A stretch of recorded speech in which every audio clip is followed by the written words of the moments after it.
As famed dungeon master Estelle, featuring Kanye West, once said, flirting with her party before they get a chance to flirt first. He said, "Hey sister, it's really, really nice to meet you. I just met this 5'7" bard who's just my type. Like the way he's casting, his fireballs are blasting. Don't like his baggy flute, now that I see he's not long lasting." Hey, hey! Welcome to Homebrew. That's a little song about someone coming too early. Welcome to the show where we avoid the crushing dullness of everyday life using our two favorite forms of escapism, alcohol and Dungeons and Dragons. That's right, it's your typical tabletop show from wee old Ireland. That's us. That's these guys.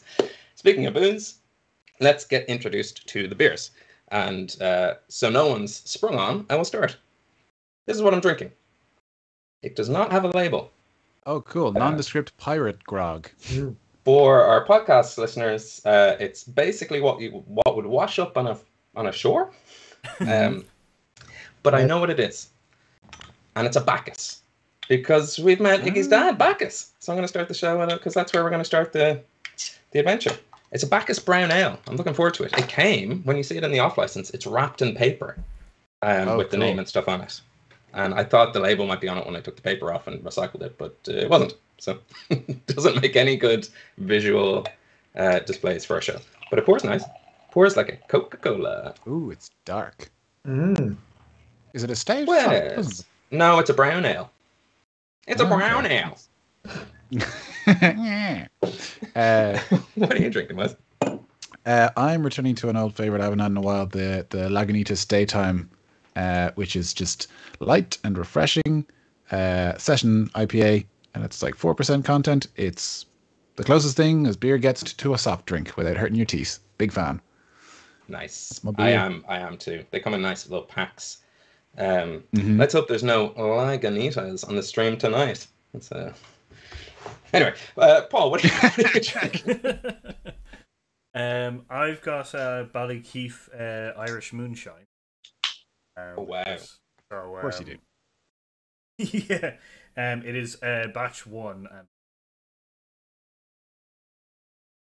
It smells amazing. Absolutely.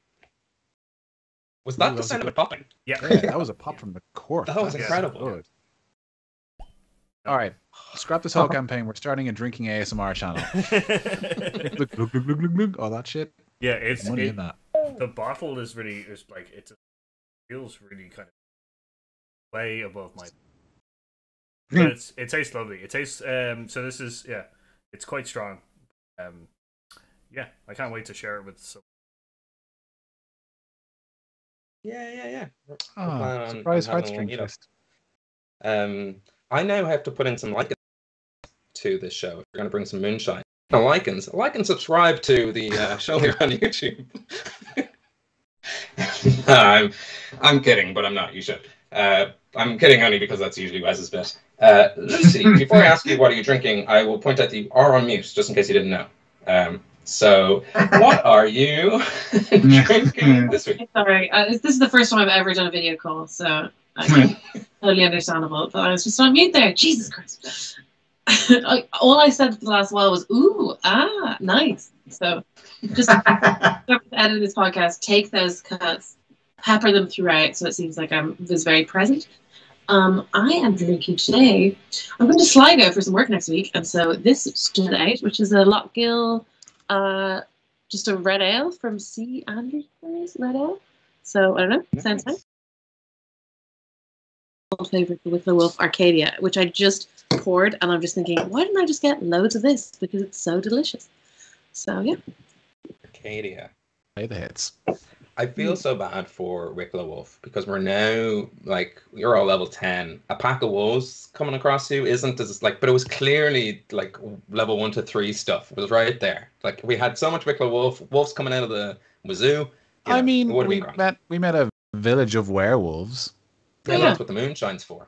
Oh, fair enough. Yeah, okay. Yeah, maybe I'll bring in some Wicklow wolves. There could be someone in your town who goes around with a self-imposed nickname. No, I'm not Dave. Come to Wicklow Wolf because I got a cool Ford Fiesta. Keelan, what are you drinking? I am drinking Third Barrel. It is a raspberry and mango double fruited sour. It's actually, so I normally find mango far too sweet, but yeah, sour mango with some raspberry. It's actually quite delicious. Nice. And Third Barrel are good too. Yeah, I think this is the only Third Barrel I've had. I'm not sure. Other than that, some normal staples. I have myself a Radler, always a handy backup, and a Dominga Mimosa Sour, which I think Wes then described as a 70s porn version of Coke. That's exactly what literally word for word what I was going to say. It's got the same font, but it's kind of sexy. Yeah, I think you said that last time I had the Dominga, and I really liked it as a description. It's pretty much bang on, so that's why I stole it this time. Dominga. Yeah. Oh, Dominga. Yeah. Oh, well, Domingo if you're a boy, Dominga if you're a girl. Yeah. But it's not what you think, because when you evolve, you end up into Dominga King and Dominga Queen, but you think it's the other way around. It's a real funny one. And if you use a Firestone, you turn into the Dominican Republic, which is not really a thorough through line, but... I thought the Dominican Republic was like a bird with a big beak. That's the bird of paradise. Oh, yeah, okay. Yeah. One of the legendary birds. What a tangent to round out this intro. Yeah, it feels great to immediately after that say asking for support is weird, but if you like what we do, then for some reason, keep the show growing. Please do give us a follow over on Homebrew Quest. We're pretty much on Twitter a lot, on Facebook and Instagram. We don't know the new stuff as well.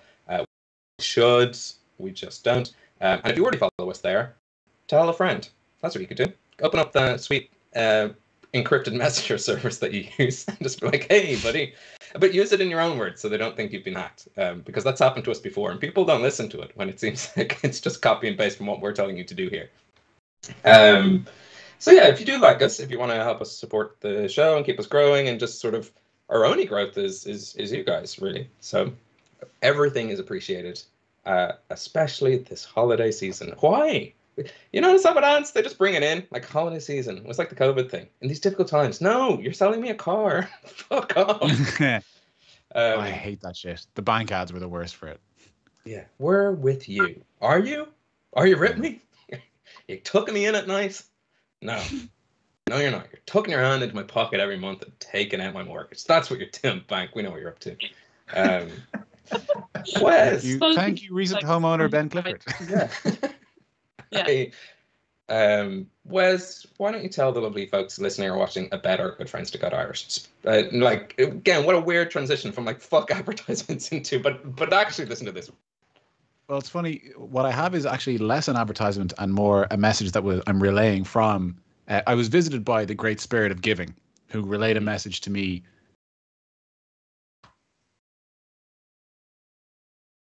Poor message, and they said, pay heed, mundane souls of this world, for the hour soon approaches when Friday is at its blackest and the most cyber of Mondays crests our horizon.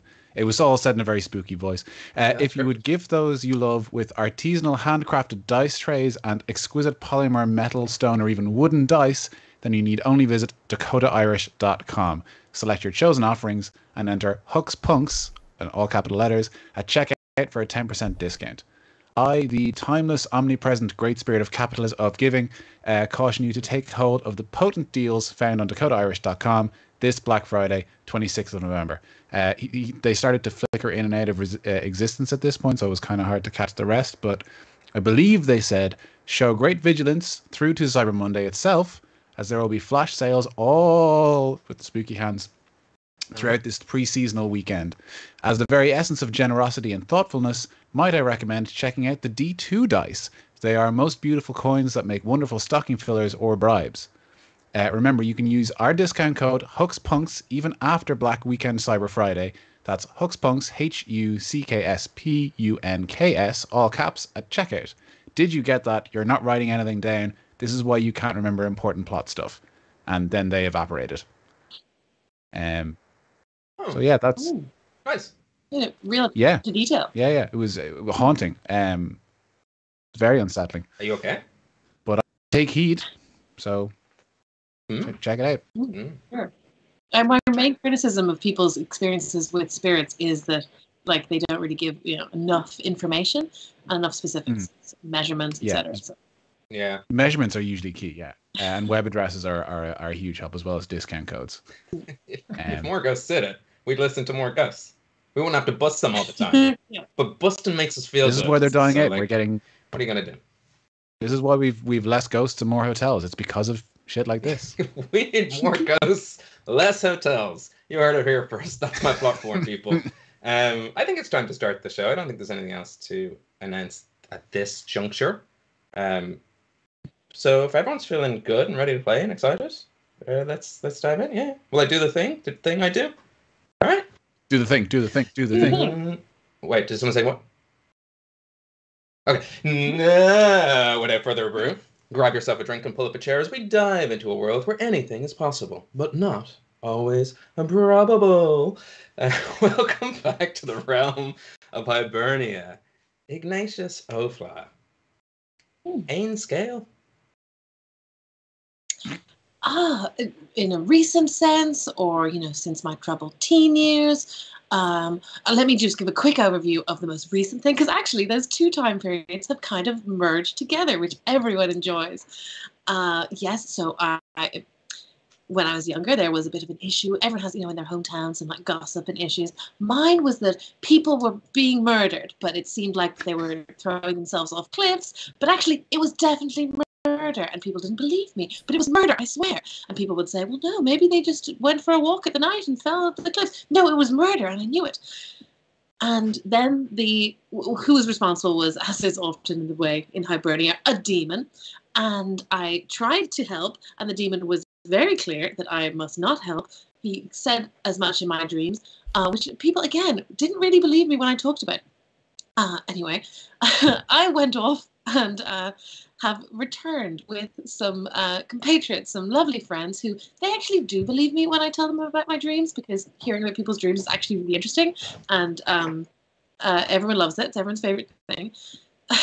Anyway, we just got back, and I've just been educating my father on the aforementioned murders that have happened, which has led to him, luckily now, I think, believing me, but also potentially getting a lot of false hope about getting his own personal loved ones back if we can travel into the underworld where the demon is and maybe right the wrongs that they have caused, which is very handy because my friend Arlington is on a sort of a bit of a quest to sort of right things that are wronged in nature. He's maybe a god. It's not clear. Anyway, does that cover it? Yeah, I think that catches me up, and hopefully the audience too. Now is a good time as any to verbalize a little content warning at the start of the show. We will be dealing with themes of death, of murder, of bereavement, and also the more sticky, icky, deteriorating mental health, like forcing people to hurt themselves through devious, demony ways. And if that gives you any hint with the tactfulness in which we will handle these subjects, take heed, as the ghosts do say. But do look after yourselves. And if at any moment in time you're like, nah, this is too low a tone for too heavy of a subject, feel free. They are butchering the sensitivity of this. Skip ahead. We are a drinking tipsy tabletop show. We try to make it dramatic and interesting and nice and even pull from our own lives.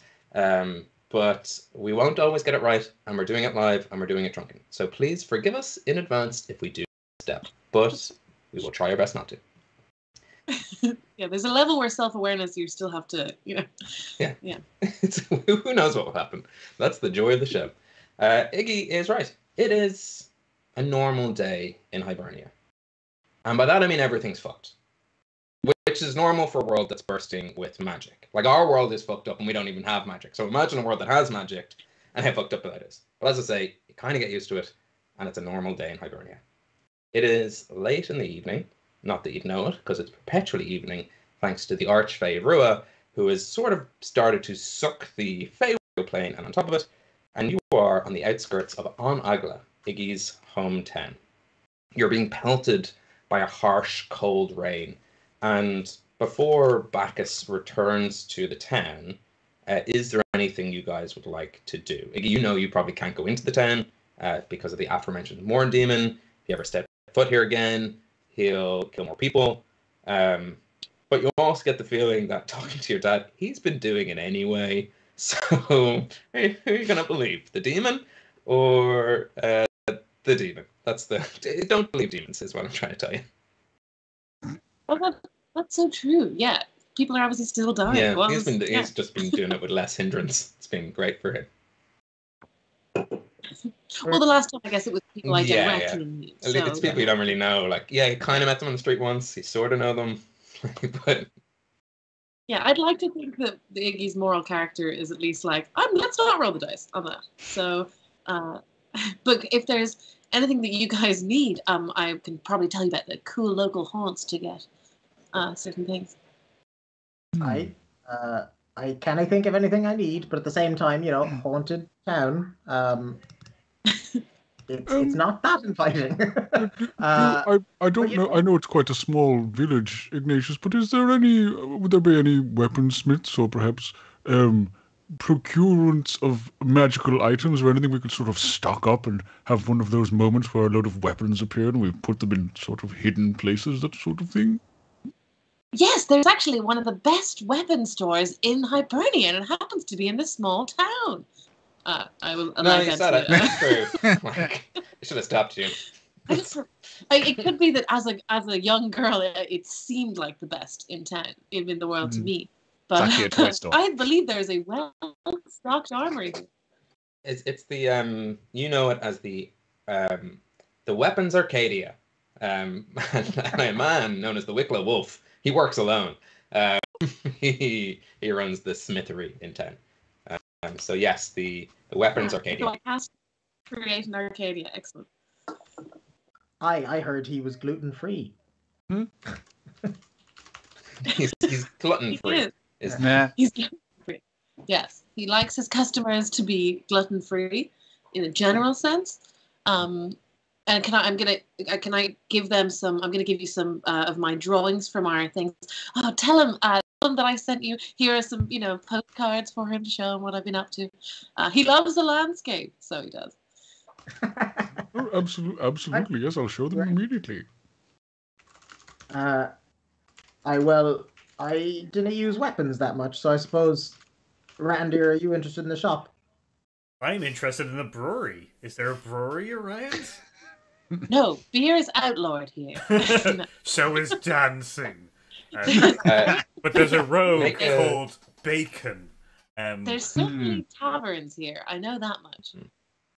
Yeah, Randy, make an insight check. Third barrel, nice, love it. And a seedier bar called Dominga. It's like a 70s one. Nice. His name was Lola. 24 on. You get the feeling when Iggy said beer is outlawed in this town that is something that Bacchus said to Iggy when she was younger to stop her from prematurely drinking. And she fully believed it. Despite the fact there being two taverns. When the tavern's doors are open, that's because they're out of beer. That's what my father taught me. When the song is playing, that means they're all out of beer.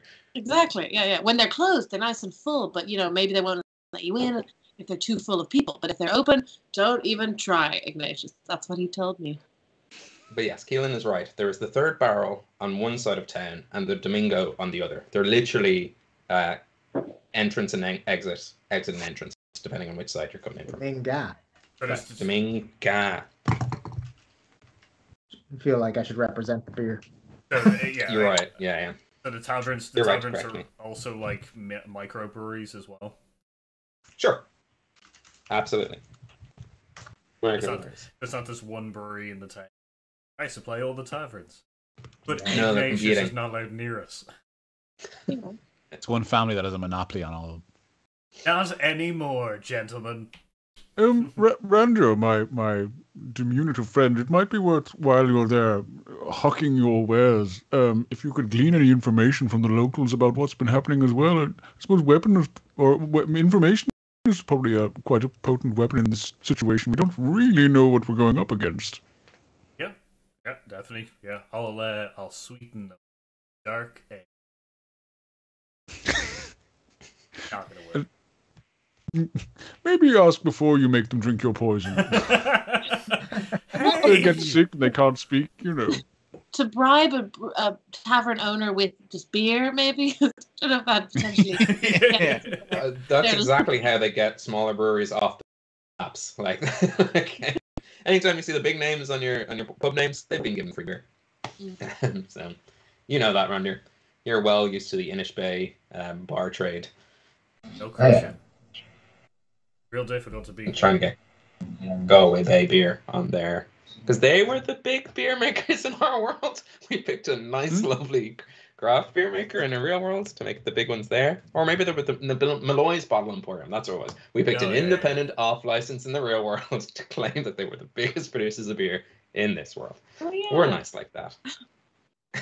Which is one of the name check like off licenses we liked. Or for anyone international, liquor stores. It's what we call the off licenses because their licenses are off.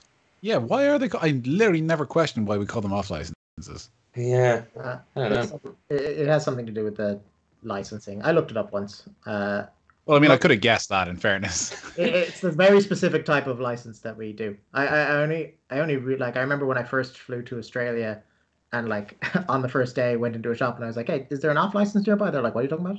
And I was like, "Off license place to buy alcohol," and they were like, "Oh, a bottle-o." Oh, see, I like that. I like bottle-o. That's not what I was expecting, but yeah, bottle-o. That's nicer. I was expecting an Australian little jingle jangle sort of pleasant thing to call it. Oh, you mean the dingo Jews, spallows? I guess most of their terms are just violent and aggressive sounding. It's just They swear more than we do, which is quite endearing.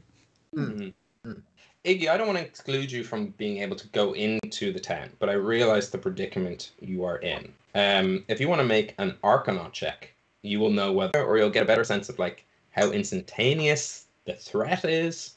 Can I help? I got. Sure. Oh, I give an advantage. I can do it again. Sweet. How much do we think? I was holding Huck's hand while I did this, and okay, this is a 16. That's weirdly 16. adorable. Yeah. You get the feeling like it's not like crossing the threshold would mean like instant death for someone. Hang on a second, guys. Oh. Might mean Oh yeah, it's just cutting out for me here. Just the framing version. Enforcing bad content on people now. Oh no. Doom joke. That's mine. Can't take it. Yeah, let us know when we're A-okay. It looks like we're clear on YouTube. Yeah, the buffer probably continue. Oh, I hope they didn't get all of those bad jokes. I really hope they did. Just so they know how entertaining we are off air. It stays in the podcast for no reason. Paul just tells us to stop. We stop and just start chatting. Yeah. Never explain. Exactly. Every once in a while, he just resets our energy, but just being like, "Hold on, guys, we've dropped our stream and we haven't." He's just like, "I'm just going to tone them down." It would have been. Yeah, you to guys. be fair, Paul didn't say we've dropped the stream. He said, "Hold on, guys," and we all stopped. He could have made a huge flex and been like, "It's just I didn't find that very funny." Yeah. We can Let's do it. Take it again. I'm gonna have to stop you there. Yeah, we're gonna need to workshop some of this again. Paul has started cutting the stream when he doesn't enjoy it, and we have to start again. The control I would have it, you know. Iggy, as a result of your Arcana check of 16, you get the feeling that it wouldn't be an insta-death for someone for you crossing the thresholds into this town. And especially if you're planning on confronting the Moor Demon head on in the next, in the near future, like, you're not at a severe disadvantage being here. So you're not like, I don't want you to feel excluded from your own backstory part where it's like, it's, No, it's not that at all. I feel like more like I'm very set on not entering the town. But I guess that does make sense. If our idea is we're going to go in and follow through. I guess, okay, so what I'm thinking is that it happened quite frequently that people would be drawn to these cliffs, and it often happened like at the end of the night as they're like leaving a pub or something. They sort of wander off. Maybe we could follow them. So maybe I could come and we can get the lay of the town and just try and keep an eye out. Maybe I can stay near. I know the path they walk to try and find someone to not fully intervene, but follow them for a part. Randy is going to get drunk anyway, so, you know. I think following one of the potential victims is a wonderful idea. We could potentially see what happens. Perhaps they don't just walk straight off the cliff. Perhaps they walk to wherever this demon is and he spirits them away. So I always intervened and stopped them, as you can imagine. But if what we're trying to do is figure this out, I would be open to trying to let it take its course. We could stop them before they actually die. We could let them walk, you know, but at the last minute, sort of edge out the death and just stop it at the last minute. That would be good. Did you laugh a bit at the stopping them at the last minute bit with the death there? I'm still halfway through that book that Quayle gave me. I'm not really. I haven't finished yet. You know. Le petit mort. Just a quick question.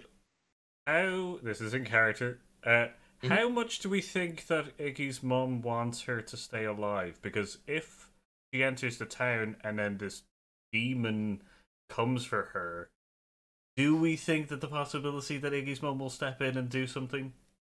No, Fae aren't very good with family. As a general rule, I wouldn't be worried about that. Sorry, Iggy. I'd say she doesn't care about her at all. Well, I mean, the more demon has never really gone after me personally, because whatever his powers are, he hasn't been able to put me in the same trance. So it's not that I fear that the demon will come after me, it's that the other townspeople. So I think on the scale of Rua caring or noticing, it's just someone else from that town where she slept with that guy. Perishing. Did the more demon coincide with Rua leaving by any interest, or was she there the whole time? I was about to suggest, what if the more demon is a servant of Rua? A lieutenant. I do think I can't remember. I was quite young, but I think 7-ish years after Rua left, the more demon turned up. It wasn't directly correlated. Great, because if we had found that out or decided that was the case, Iggy would not be able to intervene or help. So best to go ahead with Rua not being a part of this at all.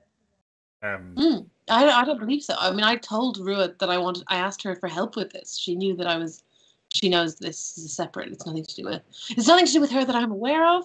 Exactly. And I would like to keep it that way. Words are important for fairy folk, so, you know, as long as we didn't know anything. Sorry, Iggy, for bringing up the fact that you're... That's probably very sore. Direct peril. Maybe I've never gotten like really, really, really, really, really, really close to death, and maybe then she would swoop in and love me again. So it's fine. You know, she has offered you a deal and offered you loads of power and stuff. So, you know. To be honest, Ignatius, I really wouldn't put too much stock in whether or not your parents like you. My birth mother did try to eat me initially. It's really sort of found family is more safe and enjoyable in my experience. It is comforting, actually. I'm gonna whisper to Randy, like, does that mean he was the runt? Isn't that what? I think so. I think we're working with the runt here. But just on that whole like offering you loads of power, Iggy, you're not the kind of person that when things look really bad when we're trying to defeat your mum, that you're gonna quickly switch sides and screw us all over, right? I forgot how short a time Randy has known us. That's actually a very valid question. I never even considered it. She's known us like a week the or side something. of like killing everyone. Yeah, it's very valid because I did take the powers, sure, in order to hopefully save my town. But no, I mean, I have nothing on her side. Her side is killing everything that I know and love. So I'm pretty sure I'm going to stay on the side of everything I know and love. But you know, who But knows? you're not actually on a side. That's important. Yes. Well, but she knows I'm not. I mean, her plan would involve me perishing. So I'm saying, yeah, I'm still on that side, which is in the land that she's going to destroy. That's fair. Shall we chance entry into the town and the sooner we deal with this demon, the better. Shall we venture forth, perhaps? Let's go. Nice. You saved yourselves from a dumb joke I was preparing. So I'll congratulations. do it anyway. You solved my... No, I'll do it haven't anyway. saved yourself from- Roll an insight check. Cool. More insight. A 23. My Nice. insight is really good today. Really, really good. As you're chatting with Iggy, you get the feeling that she's been angry and sad about the things that Rua does, and that she can't count all the times that she's told Rua that they're through. And when Rua goes and slams the door, Iggy knows that she won't be away that long, and she knows that she's not that strong. And then just one look towards the town, and you hear the bell ring. One more look, and you forget everything. Whoa. And Was that make the- your way towards An Eagla. Was that the bad joke? Did we not? Yeah, did that we was a get bad joke. punished? Did we just Yeah, get you punished? got punished. We You got avoided both it. bullied and punished. Okay, let's go for this town. Yeah, you know this, so this is not for your benefit. For everyone else who's never been here before, An Eagla is sort of a one-strip town, and it runs parallel to the sheer cliff drop of the Widow's Ravine. So it's like lovely, pristine little cottage houses. Descent to death is the layout of this town. It's completely exposed to the elements up here. All the buildings that are facing the ravine have this sort of fortified storm wall to stop it from the kind of buffering and bashing and general horrendousness of living on the edge, quite literally has done. And there are hardy people because of it. It almost looks like there's a salt pebble dash facing into nothingness. As you know, there's a pub either end of the town, and the first one you pass is the Dominga. To your right-hand side, you're coming south, heading north, so all the buildings on your right, sheer cliff face drop to your left. And the Dominga is the first one. It has... oh, nice. It has a nice red wooden door, which its paint has like stuck out the weather. Whatever they've painted it with, like it's not being chipped or anything else. But the rest of it is real, like white cobble, cracked, and it's got a stone roof. But you can see actually, because you're coming at it at a side angle, there's a nice little like beer garden at the back that seems the building itself protects it and keeps it warm. And this, there's a little bit of, it's not like it's cold and it's harsh, but there's little pockets of hot air around the place as the wind sort of spins and heats up through motion. Yeah. As we approach the door, I'd like to kind of like run my. I want to basically find out is it just paint that this incredibly. Roll and tell me the results anyway, and I'll just as soon as we're back, I'll just go with that. Roll. Yeah. I'm sure people love to hear the roll. I'll just to give you time to figure out what it's going to be. It's a 4. Cool. Actually, just while we're vamping for time, I found a fucking class thread on Reddit of people. Someone was posting like, it's like, strength brackets or acrobatics brackets strength, that kind of thing. Oh, we're back. Never mind. Yeah, we're just back. We are on the edge of our seats for the end of that, so we'll pick it up next little buffer break. Buffering stuff. Exactly. Much like this stream, when it has brackets. Sorry. Much like this stream, you are being buffeted by the wind. And Arlington, as you take a little taste of this door, and with your Arcana check of 4, that's some magic paint. That's you got some magic paint here. Magically immune from stripping is this paint. Okay. The porn bar is immune from stripping, huh? My friends, be cautious. There's something enchanted about this place. I think it might be protected. It might be. I don't think it's a trap, but oh yeah, in magic. something. Okay. Can I do My sorcerer friend, I think I'll handle all the magic inquiry if you don't mind. It's just, I figured I'd have a look. You said I've got it under control. All right, Okay. I'm Okay, well, I'm on we'll a take mission this from as- God. I can kind of figure out a magic door. We'll take No, this please, as- by all means, I'm being shitty. Please, I just be on your toes. I think basically is the point. Okay, I'll do an Arcana check. Sure. Oh, I it's- fully it's- believe that Arrington was incensing that. Yeah. Yeah, What you I got? think I can end up agreeing with him. It's 6 overall. Yeah, that's a I magic have door. +4. Everyone watch out. This is one of the most magical buildings I have ever seen.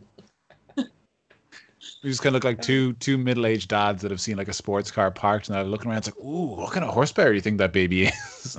I mean, have you tasted the paint? It's I so have. It's got magical. a real lacquer taste to it. Yes, good. There's something there. There's a pizzazz. You are you heading into the Dominga? Oh yeah, I'm fascinated now. No, right. Before you head in, just to give you a lay of the land, you look up the street. You can see the other pub. It's not a big town, and there are. You can see where the blacksmith is. Iggy, of course, there's an arts and crafts store in your town. That's where you would have gotten your arts and crafts supplies. A lot of the houses and sort of residences are a little further inland, just up on the hill, so they sort of dot as like an overview, and you get the feeling that any of the merchants probably live down here above their stores, but residents who might be, say, gunslinging revolver men like Bacchus, as we found out last episode, or just like goat herders and the like, they all live further upland. Maybe There's nothing in between. It's like seasoned snipers and shepherds. Sometimes they're the same thing. Yeah, Yeah. it's a Venn diagram going on there. Randall, you do You have notice Iggy there's in a the middle. couple of empty stalls in the town as well. You get the feeling that they don't have like a hub of commerce, but that in previous times, definitely not since the town was known as cursed, no one's come here since then, but like before, when the town was happy and good, traveling merchants might come, set up, sell some stuff, and then continue on to, say, the Cliffs of the Hunt where the orcs are, and it's the forest there. So it would have been like a nice trade route and quite nice and beautiful looking. You can imagine if a town was on the side of a cliff and there wasn't a risk of dying when you visited, that would be quite the hot tourist spot. As a quick aside, Iggy in the middle, if we were a lot meaner, that's definitely the game that we'd be like throwing stuff over Iggy's head and making sure she couldn't grab it. As soon as you said it, isn't Piggy in the middle I'm explaining the joke now because you don't seem to get it. Keep away. No, I mean, we get it. We also just left her father, who explained how he felt responsible for her mother and sister dying. I don't think bullying should be the first point of call. I'm just saying, if we were mean, we'd have played that game. Man, I can You're way understand. shorter than Iggy. I can definitely understand why we want to defeat the Fae now. If this is the kind of like, His You know, first thought is taking the piss. You just don't get Fae humor. The halfling would have. like just the empathy that doesn't seem to be around right now. Trying to think if there's anything else to tell you. To give you a real world example, all towns in Hibernia tend to be based on real towns. If you're picturing Mulroney and Mayo, you're spot on. Just one strip town. But remove half of Mulroney because there's a cliff there. So, remove the bad half, and you've got the town of An Eagla. Anyone who doesn't know Mulroney, it's a nice town you pass through on your way to Alco. Oh shit! Yeah, I did drive through there. Yeah, it's just like it's a couple of houses and stuff, and then there's sort of houses up on the hill behind it. And they have a really nice greenway. You do not have a greenway in An Eagla. It's called a screenway. Is this the kind of adventure right now where we don't want to make, get attention to ourselves right now? Randy is also like rummaging into his bag and getting those 3 annoying boxes out. What are the? No, I think you have to What worry are about what are the other races like around here? Like, are a dwarf and a puka and a bugbear going to stand out? Is it mostly humans and half elves, or is there a good mix? A couple of gnomes, no half elves, mostly humans and gnomes. A couple of halflings. Like the population barely scrapes 50 people. Okay. Especially now. Yeah. I think we sort of stand out a little bit. I'm curious. The smaller fellows. I know I'm so terribly sorry. I often get dwarves and halflings mixed up. It's my own ignorance. I'm not familiar with these little fellows. They seem sort of more sprightly than halflings, but they're adorable. What do you mean Do gnomes? you mean gnomes? Yeah. The gnomes there? They're like, No, yes, yes. Well, yes, them. I don't believe I've ever met one before. They're adorable. And two old gnomes who have been sitting on the entire time. It's understandable that Arling didn't see them. He's so tall. But they've been kind of sitting on the bench outside the pub, just sipping on like what looks like the milkiest stout in the world, like proper like ice cream head on it. When it was first poured. Now, because they're old men, it's like murky yellow, barely rim of a head, and it's been sitting at a half pint for a while. Look over and go, "Are we new in town? Jesus, that looks like Bacchus's kid over there. That looks like little Iggy. That looks like little. Jesus, I think you're Iggy. Iggy, is it you?" It is, and can I run over and give them large hugs? Yeah, you give these two gnomes a hug, and they go, "Well, welcome home from the gnomes." Thank you. It's quite surreal to be back. Actually, I went quite far. I wasn't sure I'd return. You know, one of these wolves. Sorry, that gives the game. You know, one of these gnomes to be Wicklow Wolf. Ben, Did I say gnomes? I meant wolves. Roll for initiative. what are these They're poison a arrows wolf that in you gnome hugged? clothing. I can't believe you fell for that trap. It's a were gnome. It's a thing that can happen to wolves where they get bitten by a were gnome and they turn into gnomes. Yeah, I could probably wear it. One of them is Wicklow Wolf, the blacksmith, and the other one is Wicklow Wolf's best friend. You never see them apart. For Pete's sake, you get the feeling his name's Pete, but it's always said, "For Pete's sake," which You is get the feeling his name's Pete. Just the feeling. the phrase "for Pete's sake" always comes up because everything Wicklow Wolf does is for Pete's sake, because they're partners. Okay. Oh, okay. Do they both have wedding rings by any chance? Make a perception check. Okay, Yeah, they've really rings. hope They've got two bands, really nice smithed ones. Some of the best smithed rings, whatever. You could get critical fail. These guys glitter. Bing, bling, bling. Bing, bing, Nice. bing. Real cool. Iggy, you were the flower girl at their ceremony. Nice. You gave Has it- their visual artist such shit that day. I just thought her rendering of me was not. Hang on. full of No, we life. What can I we say? can't make it canon that Iggy is also a wedding photographer. That's that's the opposite of escapism. I know that's so true. I'm only working with what I've been given. Lucy's basically Iggy. I know. Yeah. Terrible. Yeah. But a terrible Sorry. version of it. Okay. I'm just gonna want to ask them like, what's going on? Is everything still as kind of grim and God scary? awfully shit. Yes, god awfully shit. This town's been going to shit. Any new shit? What do you remember? Soup. Is that a person or? Yeah, Soup was a person. Okay. Obviously. Do I know Soup? Yeah, you remember. You went to Soup was like a couple of years ahead of you in homeschool. No, I was still for a bit of. So your neighbor. No, you had a school. You had an elementary school, or you had a basic kind of. All the kids are putting in a yard. You got school. Yeah, that's Soup. Yes. How are they getting on? Dead.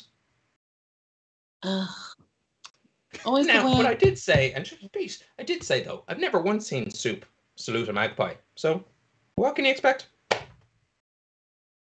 Yep, basically brought it on themselves, didn't they? Yes. Yep. Yeah, Oh. not gonna salute the king of all birds. That's the wren. Shut up. Can I ask weird. a weird question? How often do you find our members of our grim community, disappearing on their own command, of course? Well, there has been a couple of less, and then there was a couple more, And then ever since this whole, you mightn't have noticed, Iggy, the day hasn't changed. It's still Wednesday. I remember it was a Wednesday when this started. Yes. So. And has it happened since then? Well, no, not since the day hasn't changed. Something about wandering out at night. Well, there's no night to wander out in. People have been getting real testy with the cliffs. Couple of trying to impress young gals like yourself. Wait, what have they been doing in the cliffs? Why are people being testy with the cliffs? Just daring each other to like go near the cliffs and then stepping like 1 foot over the cliff. Well, are they suspecting that people? Do people fall off the cliff often? Well, it's not uncommon. Okay. Sorry. But then again, I suppose if you get new shoes and you put them on a table or a bed, you're probably going to fall off the cliff the next day. Okay. So that's the expressions lead to the cliff. Yes. Sorry. Yeah. Never mind me. Pete, Okay, dropped well, a spoon maybe once and I feared for his life. For Pete's sake. Okay. Well, thank you. That's very helpful. You wouldn't, while you're in there, just tell them to put on, and they kind of shake their pint glass at you. 1 glass Well, of sure, milk sure. for my 2 small Well, friends. No, stout. We're stout friends. Okay, I'll go and order them around there. Nice. You're right into the Domingo. It's a lovely, cozy, constant fireplace in the corner. Nice little there's no need for a snug in this bar because every corner looks snuggy. It is the place where the adults seem to go in the town, if that makes sense. You get the feeling it was their club back in the day, the Domingo. But enough time has passed for the youth of the town to find that this is now uncool and that the Third Barrel is the place to be. Because they got the new stuff, like brunch. But Domingo has kept it. It's like cozy, wooden, little bit of velvet here and there. You get the feeling that they're in the middle of renovations, and they have been for the last 50 years. Your dad might drink here from time to time. Your mom used to, you never saw it because she left when you were very young. But your dad would play stories. She used to put on a little show. Okay. Well, I'm gonna just say to the guys, it sounds like, I don't know if it is happening as frequently, but maybe let's see if what you guys need to do in the town.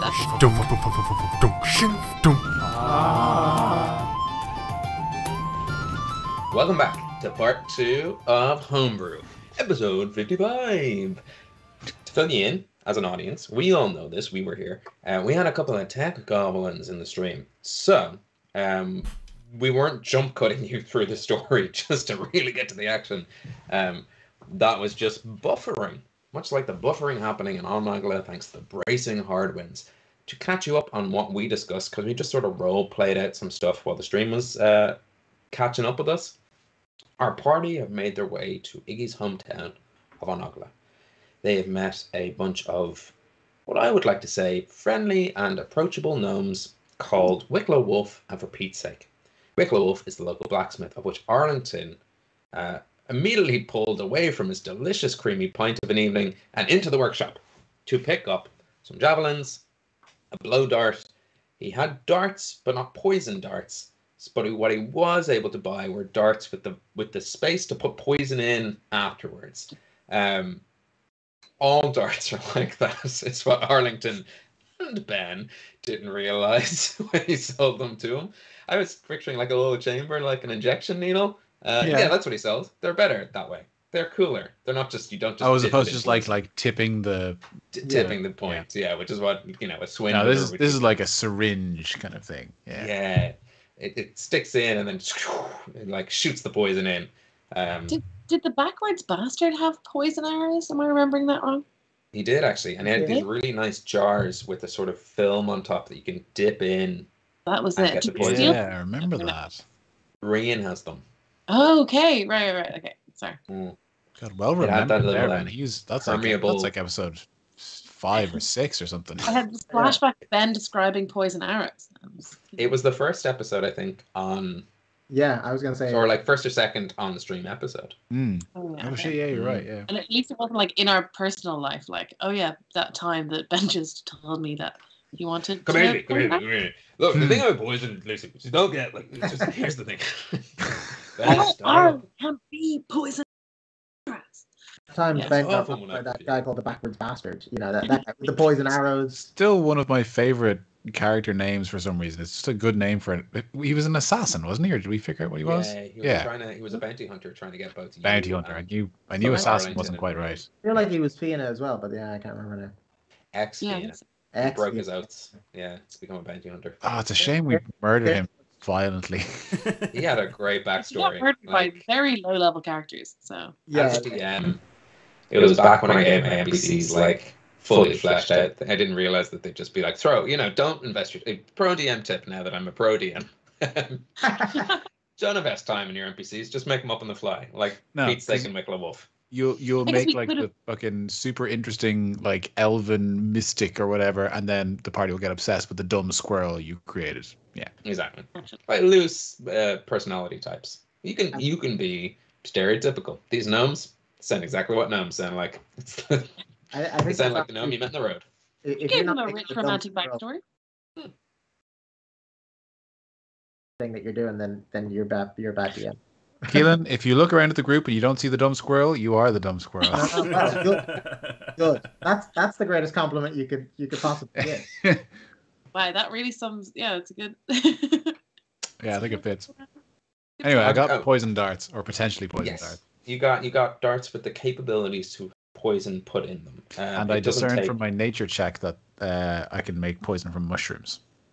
Yeah, you discern from your friendship check that a certain artificer might be able to make you poisons if you ask him. I mean, just try to drink any of the swill that he sells. Actually, yeah, I feel like definitely. Like, I know some people can stand it, but definitely if it's injected directly into you, that stuff is lethal. Yeah, that makes it bad. If you could somehow blow the darts of, just get the beer into a glass and put it in their mouths, could work very well, actually. Yeah, I do recommend not injecting dying light. It is pretty bad. Okay, I leave the blacksmiths. I thank the gnome for his time, pat him on the head, sort of condescendingly, but not violently, and I make my way back to the others. Yeah, as you make your way back, just as you make your way back, about 30 seconds after you reach the pub, Wicklow Wolf reaches the pub. And the entire time he's like, I'm going back to the pub too. I mean, we could.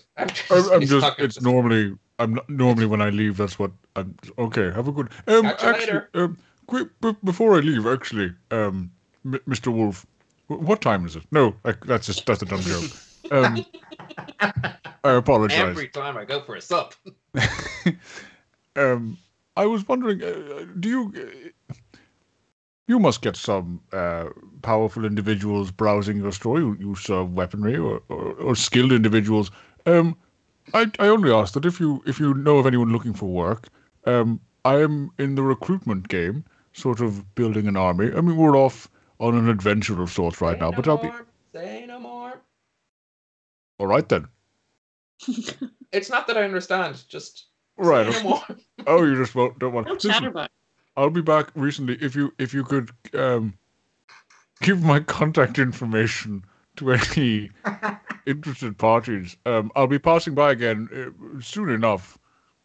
Let me just write it. And he takes out that same notebook you see that he's sort of put in his apron. He goes, unshaven man, friends with Ignatius O'Fla, address here for the time being. Correct, yes. The large furry fellow is recruiting military coin and glory offered. Coin and glory offered. And will I mention the coin or is it negotiable? Because that's a bit of a red flag for people. If you don't mention the coin. No, I'd mention the coin, but don't be specific about how much. This is the bit, like, offer on approval. Like, this is the bit that's red flags for salary negotiable. I think you should just put a range. People are gonna. There's a I'm whole not going to cave anti-work into that thing. pressure. No, I'm not going. Okay. But if no one comes to you, Well, tell you what. Pay range between 2 and 30 gold. Jesus. and you're recruiting, are you? Yes, but you see, it's important to note that the pay reflects this what they can bring to the table. He from his cloak that he's been wearing, you see like 7 knives just go. Well, You're a chef. I love teppanyaki. Performance. Well, if you are interested, I'd absolutely welcome you aboard. As I said, 35 gold. 35 gold. Yeah, well, the skills I bring to the table are a little bit more senior than the entry position offer you're putting here. I'm going to take a swing at him with my axe.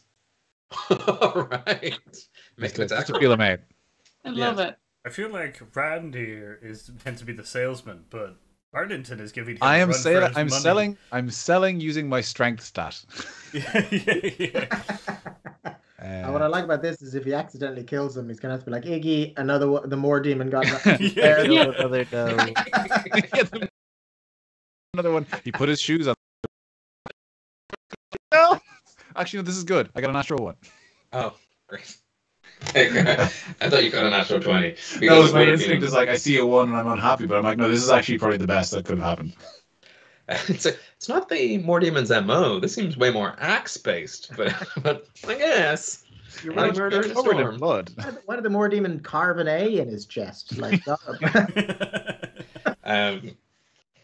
You swing, and it's so bad that Wicklow Wolf just assumes that you are also showing off your skills. He does not even register that there's an attack being made on his body here. He goes, again, 35. If that's the kind of flourish you're bringing to the battlefield, I think I have you pipped. And he rolls to show off. He does a performance of 11. So he's just like, it's a little bit slower now. You get the feeling that the ounce of confidence the drink he had in him, given him at the start, is now just like, yeah.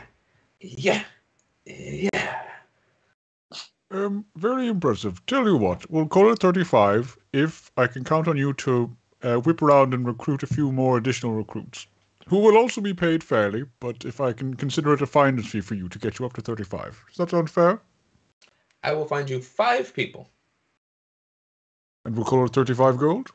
Yeah, gold per person. That's fair. You've got yourself a deal. And I extend my hand for that. I extend my hand, but I'm kind of specifically looking to grasp his forearm. I want to do the brother kind of. Yeah. He grabs your forearm, and you take 2 slashing damage as the knives he had in his hand is kind of scraping down your forearm a little bit. Very good. Blood brothers. I notice you're not bleeding. No.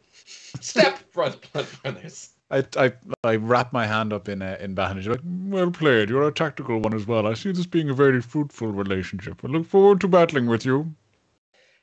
Iggy, before we had that little aside, you wanted to ask me something. Oh no, I actually wasn't sure if I was with Arlington or not. I just wanted to ask him something when he got back. You're back in the Dominga, and Arlington steps back in. You can see on him he's carrying 2 more javelins, probably some other stuff, and his right arm. Sorry, it's like, what would he shake with? Probably the right. Is he a lefty? He's a righty. Yeah, is a little bit bloody. So I see you had a great time with the Wicklow Wolf. You can hear him howling. He's all right. Yes, I got kitted out. He's agreed to help us when shit hits the proverbial fan, and he's said he should be able to recruit a few more blades to our cause. So all in all, I chalk it up to a win. Excellent. What did you get from him? I got these 2 javelins, about the same condition as the ones I had before, and this little tube that lets me blow small arrows at people, and I can, it's not very damaging, but I can fill it with some goo and perhaps poison people or something. I'm going to ask our small bearded fellow if he has anything on tap for me. If you were to make those little tiny poison tubes. Would you have enough to spare? Maybe one that I could keep. One of the darts? Yes, possibly. Would that be possible? Absolutely. Here, I give her one of the darts. Well, do you need me to fill it up with something first, or do you want? Oh no! When it's filled with poison, that would be perfect. Thank you. Very good. Well, might I ask why you want just the one? What it's for? I'm thinking could be helpful. If I needed some kind of help in some act. Also, just as a potential in case, my mother, I'm in some sort of dire scenario and I might need an exit strategy. That's just thinking it's kind of useful. I don't really want to give you a cyanide capsule. All right. Okay, I think the themes we're broaching in An Eagla are already pretty grim. Who told you I also think it might be useful. Yes, for self-defense, absolutely. But I feel, and I want to stress this, Ignatius, don't stab yourself with the poison dart. Of course. I mean, who knows what could happen? It just seems like a useful tool. Very good. But again, do not stab yourself. Only other people. If you want an out, I have a tooth that... Oh. Rander and Hook, make perception checks. I thought his black uniform was a bit suspect. Oh, not awful. 22. Nice. Thank you, Rander. Plot man, bringing me the plot this episode with your insights and your perceptions. Sorry, what was that, Hook? 13. Back in your box. I don't care about you. Fine. I don't care about you. It's great when your players roll well. You can give them the bits of information you prefer. I wasn't even. And this one. Oh, yeah, exactly. Which is specifically what this is about. As Arlington and Iggy have been talking, Rander, you have a glance around the bar. See a bartender. It seems like he's a sort of older, in his 50s human. And there's not a lot of other people here. The two gnomes at the front, but there is a human. Has sort of sandy blonde hair and a little bit of like a Vicarioso. What's the word I'm looking for here? Like virtuoso mustache? Virtuoso. Like a virtuoso. Turn of the century muscle man. Yeah, he has a turn of the century twindly and the goatee. He looks he looks like the bard from 3.5. You know what I'm talking about? The little like goatee. I was picturing someone who'd tie a damsel to a railroad track. No, not as pointy. More flute. Right. Okay. Yeah, I got you. The devil in the 1950s. Dapper. Yeah, he looks like a dapper gentleman, but as softer, not as harsh, not as he's not exuding evil. This man seems to be sort of early to mid 20s, and as soon as you walked in, he just hasn't. Every once in a while, it's not like he's boring into like looking at you. Every once in a while, he just glances over your direction, and you're watching this as Arlington and Iggy talk, and you've picked up that he keeps looking at Iggy. Okay. I'm gonna kind of like, I guess, quietly kind of like, that keeps staring at you. I want to look over and do I know him? Don't make it obvious. Okay. I'm going to make it really cool. I'm going to cough in one direction and then stretch and and then look over. Yeah, deception check. Perception check. No, deception check. Oh, sorry. Or performance, your choice. Oh, can we do Yeah. That is a 22. Nice. Yeah. You it's not played for comic value. You legitimately, not even the audience is noticing you looking at this person. You're trying to get a quick glance. At a quick glance, no. You don't know any sandy blonde-haired, mustachioed men. You go, no. Randy, I don't think I've seen him before, and I do know most of the people in this town. Honestly, I guess I've been away for a while. There could be new people. Why? Just keeps staring at me. Wait a second. Randy is just going to walk over and sit down with the guy. Yeah. Yes. Hi. Can I get you anything? My dad's working tonight, but I'm happy to jump in. You know Iggy. Yeah. Well, I was taking that you might be interested in buying some beer. I know, like maybe like I'm trying to do a whole like merchant thing. I know you guys might have not had any merchants around recently. I know also that it's kind of bad for him to be selling a bunch of bar, but No. We need to buy beer. We don't make our own. oh, okay. Well, we do, but like it's nice to have, like come in, try the new stuff, and then move on to our stuff. I understand. My name is Randy. What's your name? My name is now we have a split roads ahead of us, friends, because it's the naming game. I was going to go with Locavore, which is a Wicklow wolf. Ooh, But cool. I'm happy to take anything. The dweebier, the better. Ballykeith. I have like Charles Anderson, which is very nice. Charles Anderson. I mean, if you've got a beer See, called and- Charles Anderson, then yeah. He's a barman by day, substitute teacher by night. I'm going to take your He's a G-man. Charles and turn it into a Cahill or a Cunnell, just to make it more. Charles is very, them. Just say it, British. Yeah. Or I'll take a Kieran as well. Kieran Anderson. Kieran Anderson. Kieran sounds like Anderson. That sounds like a sandy-haired man. The Anderson will leave. I was gonna pipe up Kieran. and Quailon as a name, but then I was like, nah, he's a dweeby character. I don't want Quailon being in there. Yeah. Sorry, Quailon, not this time. Yeah, good. Kieran Anderson, and let's say his father's name is Connell. His father is the man behind the bar, and he goes to, well, I'm actually Kieran, and we're the Andersons. We run the Dominga. Well, it's my father's place, and I'll probably take it over. Let's keep it in the family business, and that's my father, Connell. He's he's not busy, but he wants me to kind of do a bit more business. So, Dad, are you okay if I do this? Great. And he's like, his dad's just reading the book. It's like, yeah, grand. Beer. So you're a brewer. Wow. Yeah, I have several different types of brewers, which goes, and I'm going to take out which goes.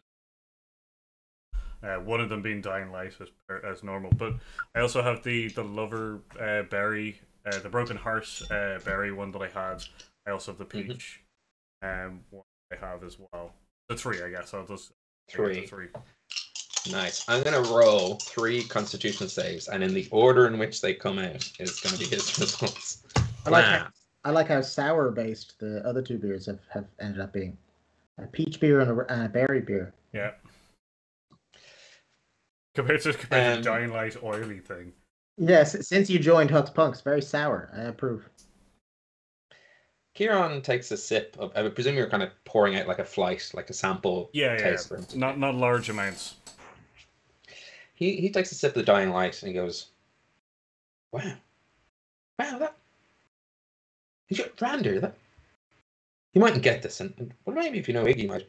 That really encapsulates like the spirit of this town. I love it. Yeah, let's get a bar. Let's get some of this. And he takes the next one. He goes, "Oh well, it makes me feel better, but I don't. The fruity stuff, I'm not. I probably shouldn't have had the oily stuff first. It's weird to." And then he takes the last one. He goes, "Not too keen on that either. But the Dying Light, Dying Light, yeah, sure. Sign us up for what's a couple of like a barrel or 2. That just keep us going, Okay, yeah, no, and yeah, just an honest question. Why do you keep staring at Iggy? Did you notice? It was that obvious. Yep. And he leans in close. He doesn't mean to be conspiratorial, but he accidentally is. Why wouldn't look at her? Why wouldn't you step like? I didn't think she'd come back to the town, and she's. Well, you're not going to tell her if I tell you, are you? Right. Well, then, in that case, Iggy and I used to be used to be friends. Wow, Before she left, I suppose. that was really easy. Yeah, no, sorry. You used to be friends when you were younger? Yeah, well, we kind of grew up together. I don't think she doesn't seem to recognise me, but then again, I have grown quite the moustache and beard. Rander just turns around and just goes, "Hey, Iggy, it's Charlie," or sorry, what is it? That's too good. Yes. My name is Cunnel. Charlie here says he knows you. Yeah. Old Charles. Iggy, as you take a closer look, you see past the mustache and beard. You see the true face inside, and it's Kieran. You had like you grew up being friends with Kieran. Kiro! And I want to run out and go, what? And I'm going to hold up my fingers to block his moustache and go, oh, it's you! It's you! And I'll go and give him a yeah. Yeah, I'm Kieran. Sorry, you know that. Sorry. Sorry. Yeah. Yeah, so you're doing the facial hair thing. Interesting. Yeah, well, I thought I'd try it, just, do you not like it? Maybe I just haven't become accustomed to it. Initial reaction, I do not like it, but maybe you'll grow me. Like it did very well on you. Yeah. Because it's actually air. Jesus, yeah. Rander secretly pours another bit of Dying Light and just passes it to him, and then just walks off. Can I get you a drink? We got some new stuff in actually. It's sorry, you probably had it. And potentially not any extremely recent purchases. I will have. I'll have. Can I have the usual? You know my old order. Yeah, and he's been kind of outside of the bar, and he hops up and like sort of slides over the bar, real cool like, and then he plops down and goes, yeah, the usual. I know exactly what that is, and he pours you without any second glances your usual measure for measure, flavor for flavor. I don't know what it is, but he knows it like really well. What is your usual? No, Ben, I'm afraid you're going to have to make a history check on that one. Oh. Depending on how well he rolls, 9. You can tell what the answer is. It's a 9. I think Iggy's usual was it's an extremely bright and colorful red ale in a small glass. He pours you a red ale in a small Your tone glass. sounded like there was so much more to that, but just in a small glass. I thought she was like coconut, pineapple. Yeah. Where's the plum sitting in the perfume? Where's the hat? Oh, I like it. Yeah, just a short. Yeah. Yeah, he serves up some of the Anderson. I'm drinking a red ale in a medium-sized glass, so Do you have any IKEA glasses? That's where the role-playing and D&D came in. Small glass. Yeah, I wanted to draw from my personal emotional experience, and that is with a red ale in a small glass. Mm-hmm. Yes. You're literally drinking the C. Anderson Lockgill Red Ale, right? I am, yeah. Yeah, that's what he serves you. Like that's it's the Kieran Anderson Red Ale. He goes, He's drinking what he's putting out. Yeah. Oh, I missed this. You're the one, I'm the one. Taste the thing, but the ones I had here. Yeah. Oh. Yeah, that's what I meant. Sorry? Been adventuring. Cool. Me too. Yeah. Oh God, what have you been up to? Oh, remember what we used to talk about? We have so many things. Did you get to what have you been up to? I can only imagine. Well, I've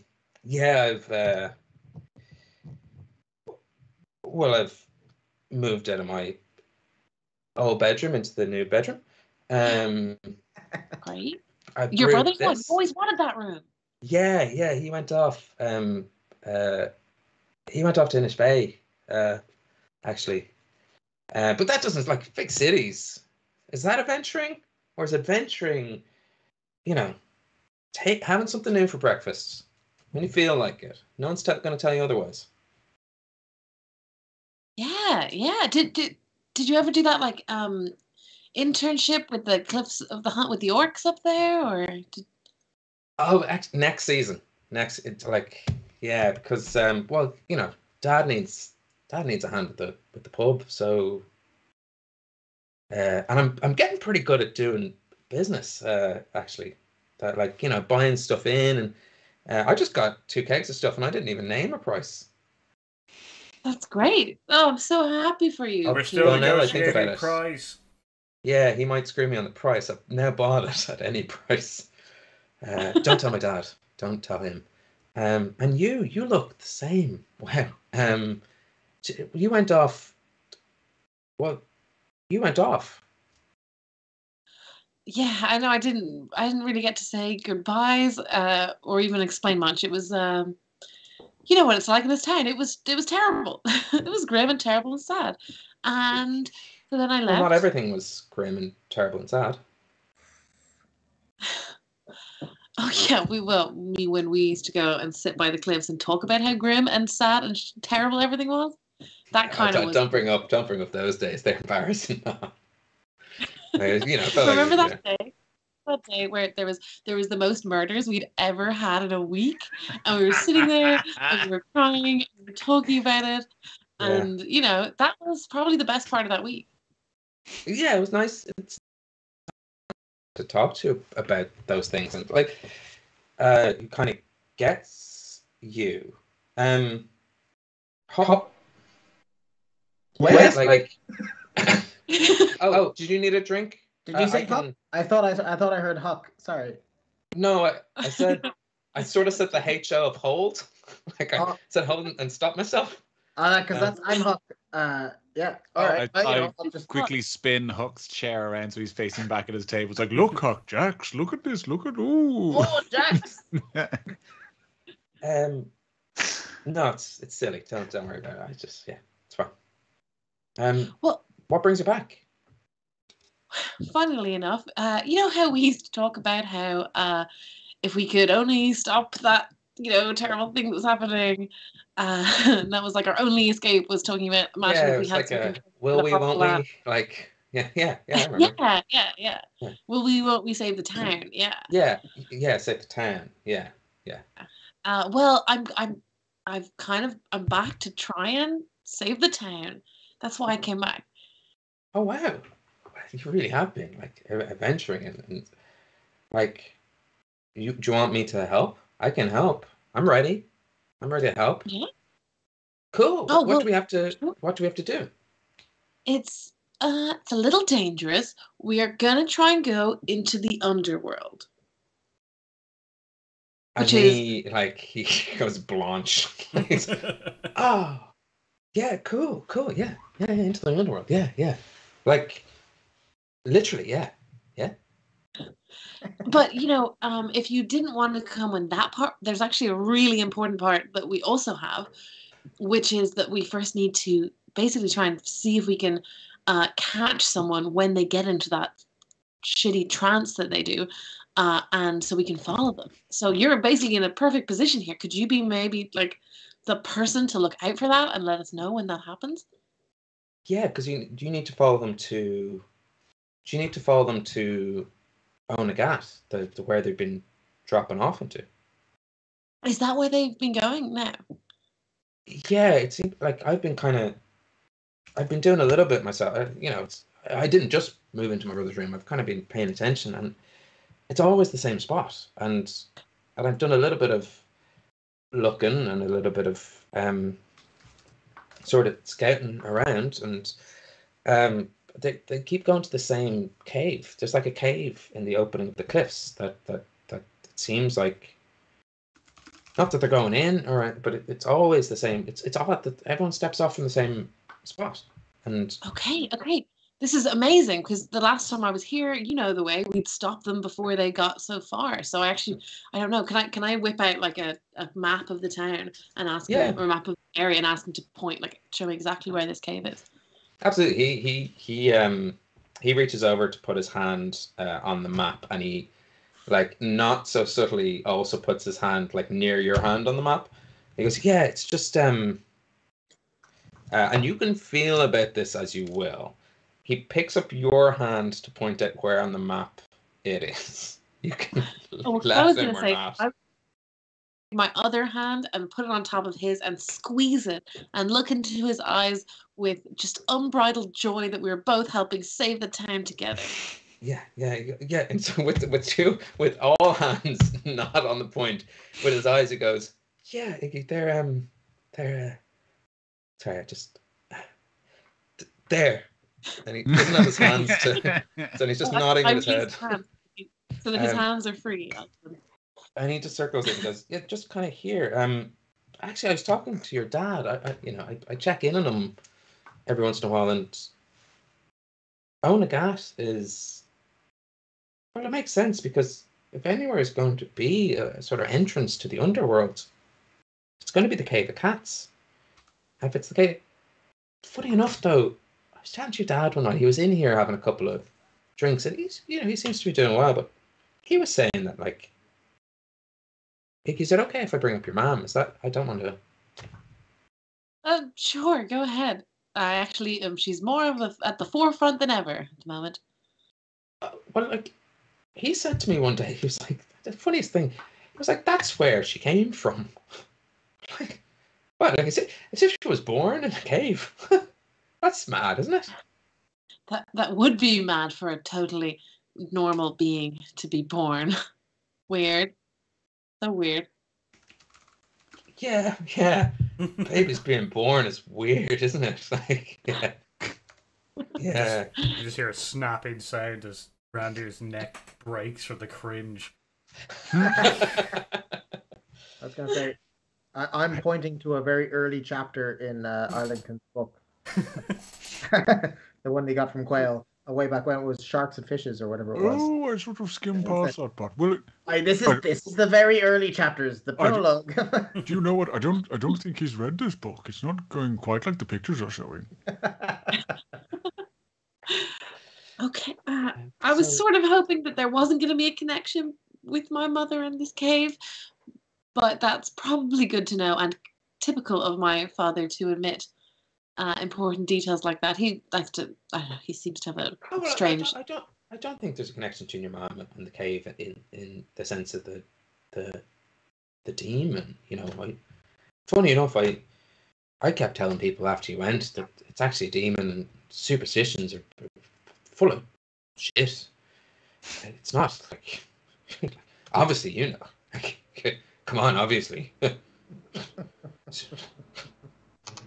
So I was telling them about the demon. They didn't believe, but I don't think your mom's connected to this happened after. So if anything, the demon just seems to be taken, like, you know, like just sort of like skimming cream off the top, or like if this is where souls go to die, then the demons just sort of like put a little barrier in front of that to kind of just do whatever they're doing, I suppose. I don't know. Like, that's my instincts. I'm just talking.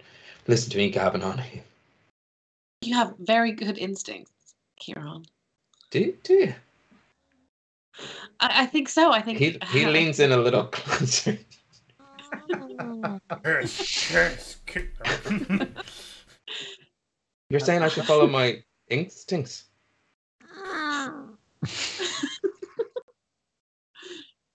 You know, always, of course. That's the way. And then I want to like reach and give him a side hug and look over at the group of friends. I'm going to say, that's what we're all doing here.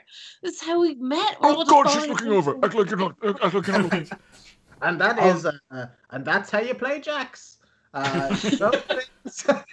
Interesting and not awkward at all. It's a very fascinating technique you've shown us. Jacks, they're so great, aren't they? I mean, but really, actually, they are great. I don't think that's going well at all.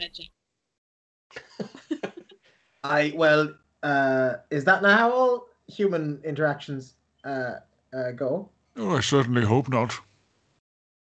None of us know. It seems normal to me.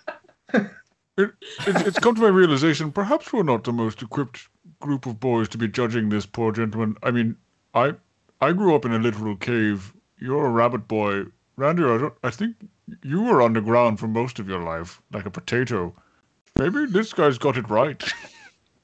It seems to be going well. They're holding hands. Let's all take notes. Yeah, there was that double handhold was a new move. I'll tell you that. Do I've certainly never tried it. you want to give it a go? Yeah, I do the exact same thing to Hulk with the two hands. Rander's Feels nice. It's fun. I can see why they're doing it.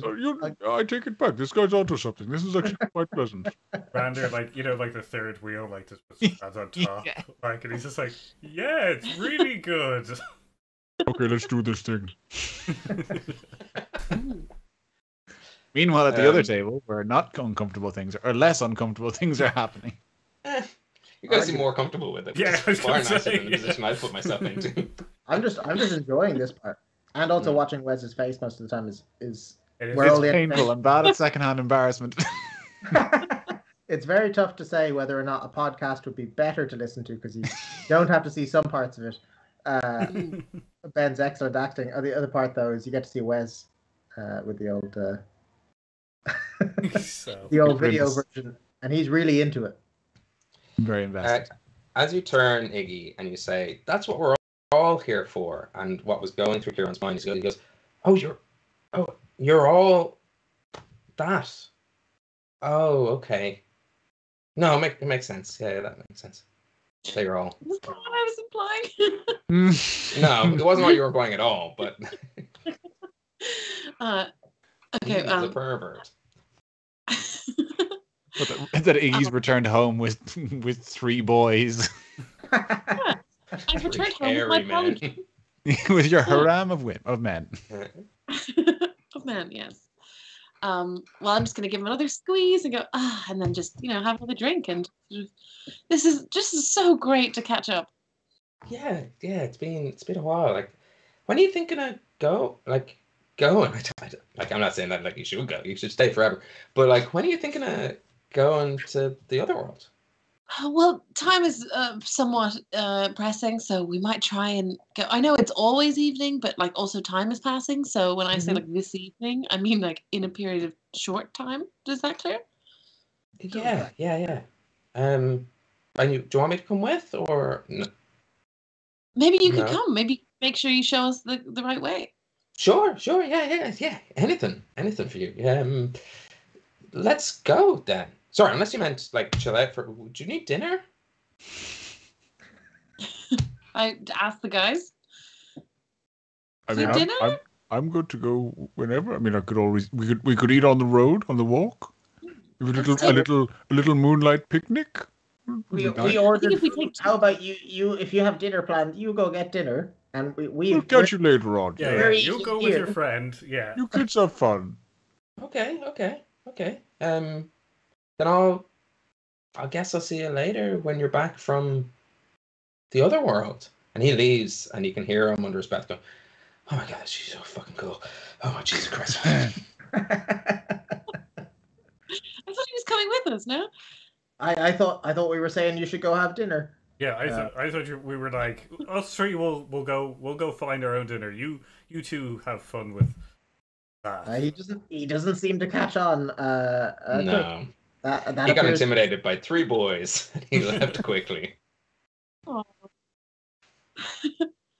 That's okay. Well, can I leave a little note? Can I draw a little note, and I'm gonna draw a little picture of it was the 2 of us up on the hill from back in the day, and just like a little 2 of us with like nice stars and stuff, and I'm gonna make it like move a little bit, and I'm just gonna like leave that for him with like some little kiss at the bottom. You can see why this boy grew up this way, right? Like you can understand his predicament. But I'm not saying either way. I think that Iggy has a crush on him. Oh right, okay, but, I didn't know. Yeah, she's nice. not. I'm sorry she didn't make out with him within a minute of seeing him again. No. I don't mean that. I just presumed. But she didn't have sex with him. How can he know that she likes him? I invented him as such a dweebish NPC. I thought, how could anyone love this man? But that's on me, Lucy. You're right. I shouldn't have. I presume you hated him, right? I shouldn't have pinned him in that hole. We were all quite fond of him by the end. I mean, Iggy thinks very fondly of him. He's obviously a big part of her life here. Us 3 were all rooting for him. That hand thing. Well done. Yeah. Wouldn't have been brave enough to do that. And I squeezed his hand. I mean, I was reciprocating, just So, not. Ignatius, who's the boy? He's that's Kiro. We were friends when we were younger. I was here, he looks totally different now. The mustache, he's clearly going through a phase. But yeah, he was my partner in crime back here. And you would like And him to be just he's your also, partner? by the way, one of the only ones who he doesn't believe in all the stupid superstitions that everyone in this town believes in. He knew what was happening the whole time. And he stayed? So no, he's He knew what was happening and he stayed. I kind of thought maybe he'd follow me. We'd always talk about going on these adventures, but you know, I'd leave him little notes along the way if he if he had followed. I said where I was going, but he obviously had stuff to do here. I think the admin of the Dominga is quite a lot, so they seem to be getting orders constantly. Yeah, that reminds me. Randy writes a note as well, and it's just like, sorry for putting you in that awkward position. Also, 250 gold for the 2 barrels. And then types it down. Is that on top of Iggy's lovely, like, heartfelt story? I was gonna say if I don't know if Huck would do this, but to sidle up to Randy and be like, you just call the beer the Iggy, and I think he'll pay anything. Put her on the label. Oh, you can hear me typing. I am typing how many pints in a barrel of beer, because I want to figure out. Okay, 124 pints in a barrel. Yeah, okay. That's in a good. barrel. So he's paying pretty much a gold a pint. Yeah, pretty much a gold a pint. Two gold a pint. You say 250. 250 for 2 barrels. So pretty much he's paying a gold a pint, which means he's gonna have to charge this baby at like 3-4 gold. All right. He knows his markups. No one's ever drinking it. Premium lager, mates. What are you talking about? Arlington just bought a blow dart for 10 gold. Yeah. Okay. Yeah. Fair. Which is what does not. It say about society? A guy can buy a weapon for 10 gold, and he has to spend half that on a pint of alcohol. Not my fault either. That's literally in the player's handbook. 10 gold for a blow dart gun. What? Economy's fucked in this world. It's an exotic weapon. You know, no one knows how to make it. It's a piece of grass in a straw shape. How exotic can it be? Sure, when you know what one is, it's easy. But it's 10 gold to invent the blow dart. Wait, actually, on that, did we clarify how much damage the blow dart actually does, or is it no damage or just whatever status you put in? It's 1 if it hits. It doesn't even have dice. It's just 1 piercing. And is there any modifier to it hitting? Depending, oh god, making me do work, huh? Okay, let me look up. I would presume Dex. I would presume dexterity is the modifier. Yeah, just a hit. Yeah, I think so. While they're doing that, does anyone? Yeah, sorry, I just mean to hit. So yeah. Does anyone want to take a bet whether or not Arlington will rage and choose to use the blow dart instead of jumping back? Just like breathes into aggressively and inhales the dart. Right, I have it. Let me find it I here. can't imagine Arlington with his long arms blow darting from afar.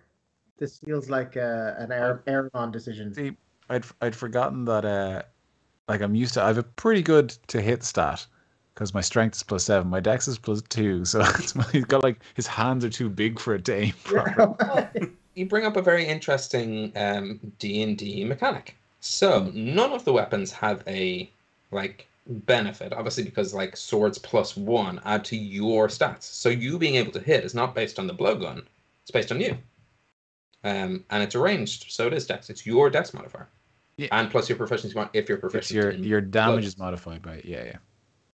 And the damage is just 1 piercing, plus poison and any of that kind of stuff. Yeah. Cool. Yeah. So good for me to know that all weapons is based. It makes sense when I think about it now because you have +1, +2, +3 stuff. Yeah. The way I always figured it is like if you've got a sword, you're not more likely to hit because you're stronger, but you're more likely to lop someone's arm off because you're stronger. Right.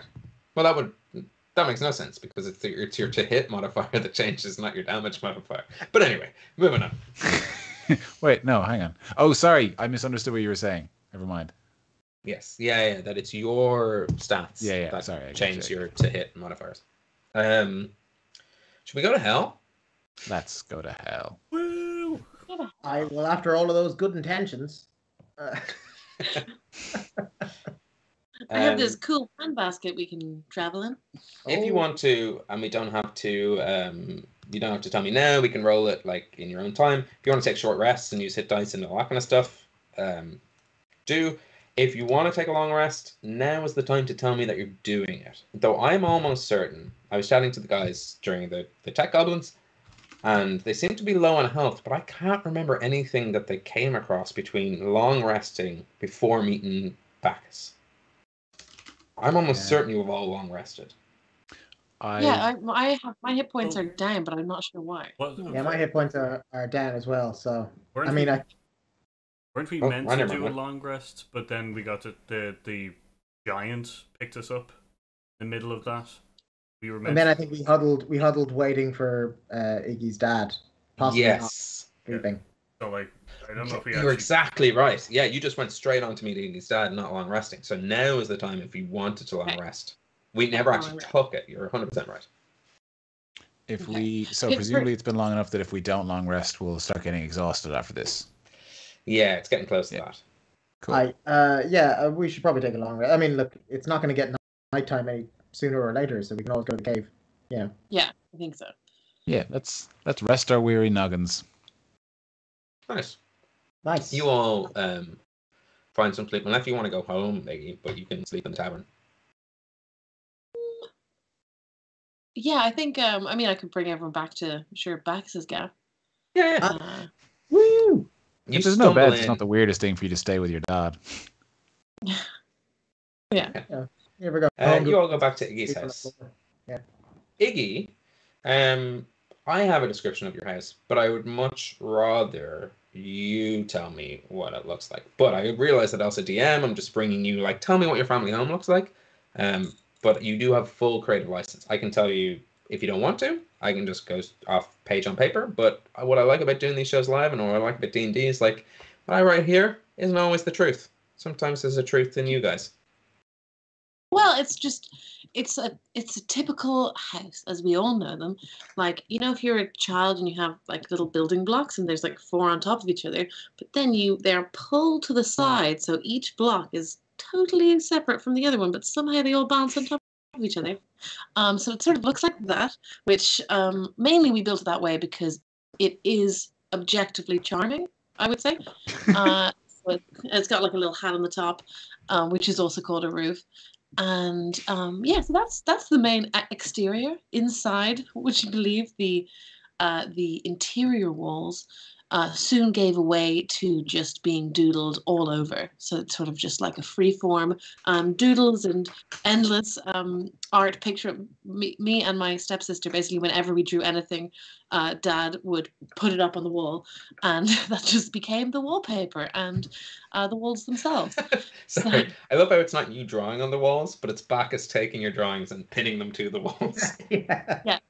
Yeah, and just building. And so the rooms are actually quite small because the layers of paper on the walls, especially in the kitchen, because that was kind of, for some reason, that's where you hang up children's drawings. That kitchen is quite claustrophobic because of the paper walls. See, because they don't have fridges. They don't have fridges to stick kids' pictures on. Use all of the walls. But the urge to still just put up them in the kitchen is strong. Yeah, exactly. Yeah. But I'll lead them up to probably there's bedroom, but then there's also what would have been like the arts and crafts room, and that's where I think the most space is, that I can kind of throw out blankets and we can all sleep there. Nice. Yeah, you walk into, so if I got this right, it's like 4 blocks, so it's like a 4-story charming fantasy house. With your classic like ladders going up, that kind of thing. So you all climb up the ladders, and the art room is on the 3rd floor, closest to Iggy's bedroom and Iggy's stepsister's bedroom, which was in the attic. And you go in, and it hasn't been touched since the day Iggy left. So like you still see like the work that Iggy has been previously is like sort of half drawn, basically sketched, almost filled in. You immediately notice that maybe not compared to recent creations, but definitely the creations from Iggy, she has improved on her journey. Like, seeing life has made her heart, like, elevate to a certain point. Not that what's on this easel is bad, They're derivative early work. That's what you're saying. Sure. Yeah. There is a fireplace which can provide light for warmth throughout the night, and you all cuddle in for a lovely night's rest. Randy's gonna do the hand thing, like looking at everybody going like, the hand thing now? Yeah, we're cuddling, like hand thing. Yeah. I'll take one on that hand thing. Nice. Hold hand, Lucy. Yeah. Quack. Hey.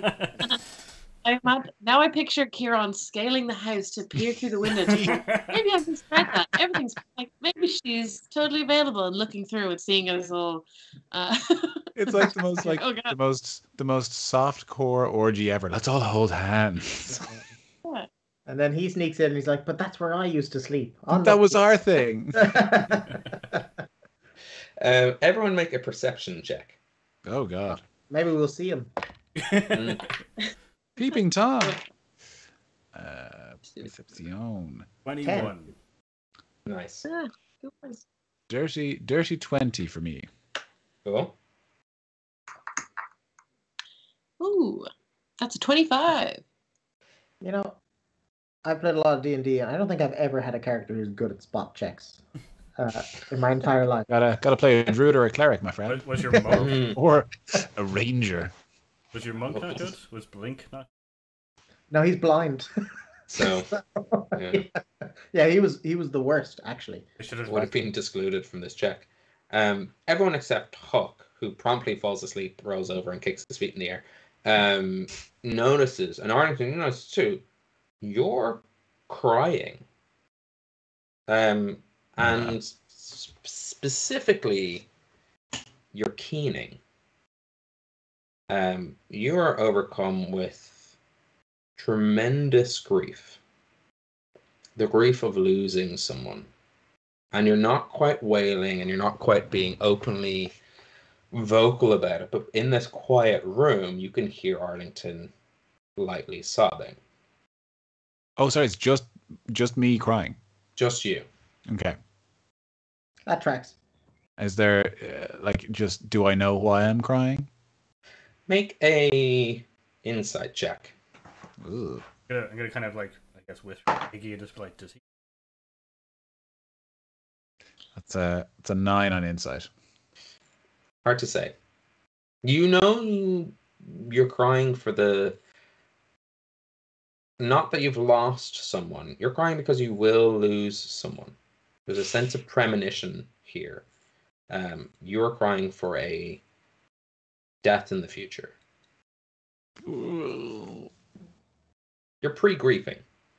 I'm briefing. Right, got it. Yeah. Watch out for any screaming women in your dreams. That'd be a bad sign. Okay, it's good to know. And salute all the magpies. yeah. That's a big Whatever one. you do, don't have sex with a ghost. So do I? That's So not sorry. a superstition. That's just something you shouldn't do.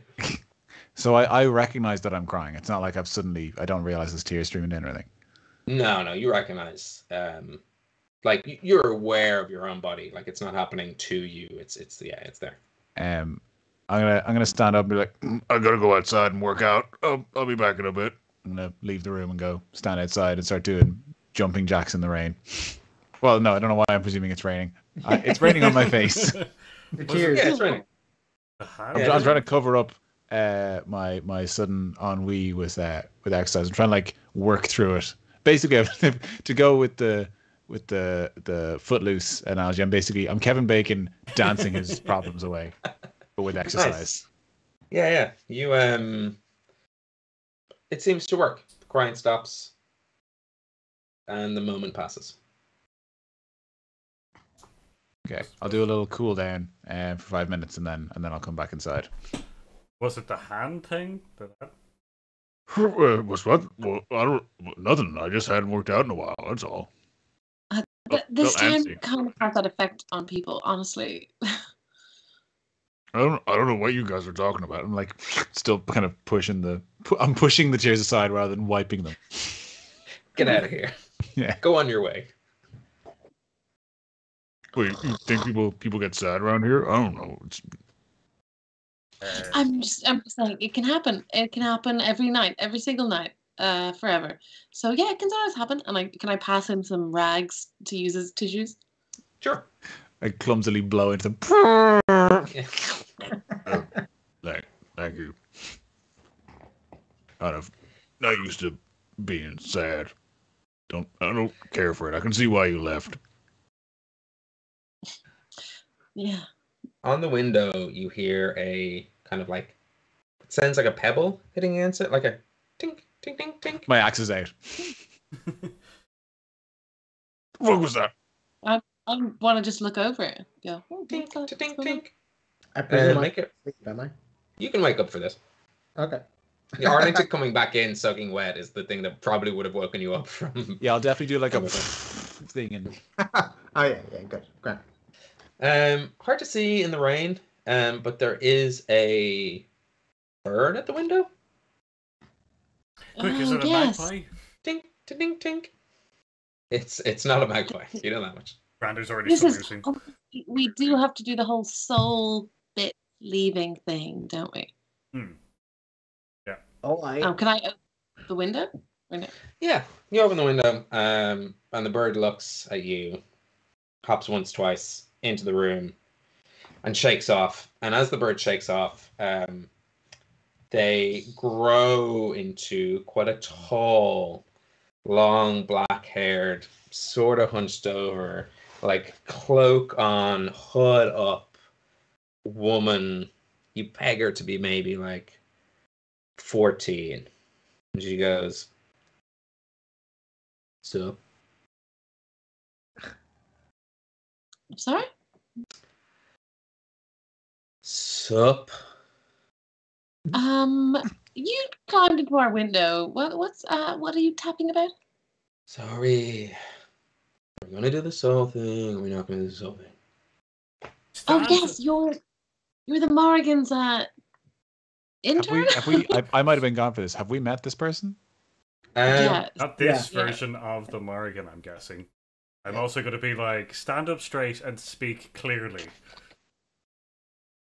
Whatever, Grandpa. So, like, and she pulls her hood back and her hair flows down. And you can see it's quite clearly a younger version of the woman you met at the side of the cliff. A version of the Morgan. Maybe it's Fola. Maybe it's Bamba. Maybe it's the other one. It's half 10. I don't know. I usually know these on the tip of my tongue. Bab? That's the one. Is it? I don't know.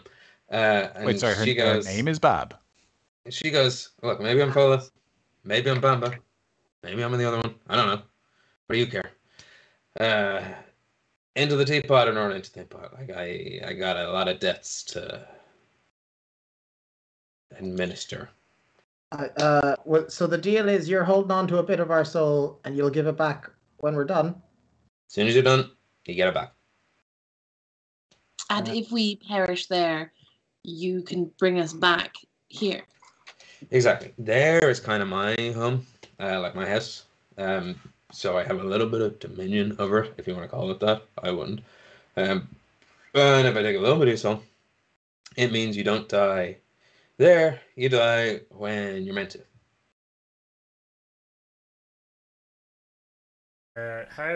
What's the All right, deal? Gramps. What's the deal with Iggy again? She got no soul. So how does it work for Iggy? If she dies there, she's dead? No, she's just there. She goes back to where her soul is. If you bring Where's her my back. soul? Do you know where my soul is by any chance? I don't know. Like, have you tried looking? Oh, soul searching. Okay, that was that was what I was gonna do in the new year, actually. Okay. That took me a full second to probably get. Like, it's always the last place you look, or the first place you look, or like obviously the last place you look, because why would you keep looking? Okay, well, so it is somewhere. So then, but I can't give it to you. You don't need to do the thing. You don't need to do the plot thing. What? You don't need to do it. You're fine. Your soul's somewhere here. Look around. Oh. It's a small material plane. Okay. Right. Okay. Cool. Go ahead, guys. As much as I dislike spending time with Sour Susie Light over here, I'm okay with getting in the teapot if it moves this thing along. We can probably find Iggy's soul later on, right? Aye, well, that's easy for you to say. You've got about 5 souls in there, haven't Yeah, I you? was gonna say it's more difficult for you. That's kind of what I'm banking on, little man. Sure, it'll only clear up some space if you don't get your soul back. Just need to reboot the whole system real quick. Yeah, I'll step forward and be like, Do I put my finger in it, or how does this work? Okay. All right. Let me check the book. Do you have a book on souls? he checks Biggie's big book of books, and there's nothing on souls. No, there's a thing called the soul train, but you're not sure where it stops. She takes out from her cloak a kettle. It seems to be already going pee, like it's boiled. And from her other hand, Jareth, like from the labyrinth, like 3 cups just materialize, and she moves them around, and she pours some tea into it. And then she puts the kettle back behind her back, disappears into existence, and he goes, "Yeah, drink up." I'll daintily take one of them betwixt my index and thumb. Are all 3 for him, or do we take one each? Yeah. Well, no. Obviously, all 3 are for the 3 people with souls in the room.